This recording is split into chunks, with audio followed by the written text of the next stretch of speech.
the story of Mei as a statue kind of echoes somewhat to how she became a hero. There's certain things about her that makes her special to us and to our players and our fans, and we wanted to bring that out in the statue. Mei is this bubbly, industrious character, and there's a lot of work that goes into turning a video game character into an actual 3D product. A lot of it is taking video game assets, up-resing them to be considered for the real world. We'll go through and make separations so that things can plug into each other, kind of like a 3D puzzle. Once the engineering is completed, we'll 3D print it.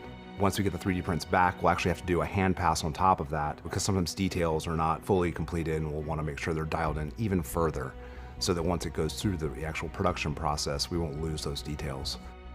Mei has a lot of poofy clothing. You have to really sculpt those forms to really fit together to make it look like they're reacting kind of realistically to each other. All that stuff was very meticulous, and I think, Justin knocked it out of the park.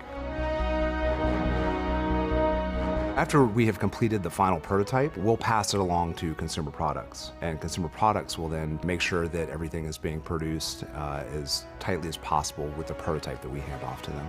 It's a very long process, and it takes a lot of people. It takes a village to make these statues. Working with creative development on these statues, it's kind of like we're reliving the development all over again. It's like, remembering what all the important things about these characters are and what traits and personality points to really highlight in the statue.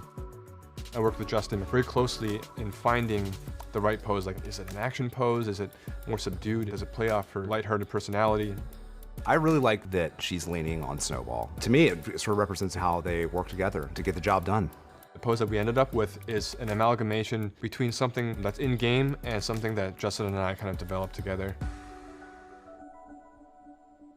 It's actually really cool to be able to see these statues come to life. From the very concept and start to having it now on my desk is amazing. And so I hope that everyone else who receives the statue will have that same feeling. She's not your everyday hero. She's a brilliant scientist, and all of that personality is kind of encapsulated in the statue. I'm super excited for Mei to be in the lineup.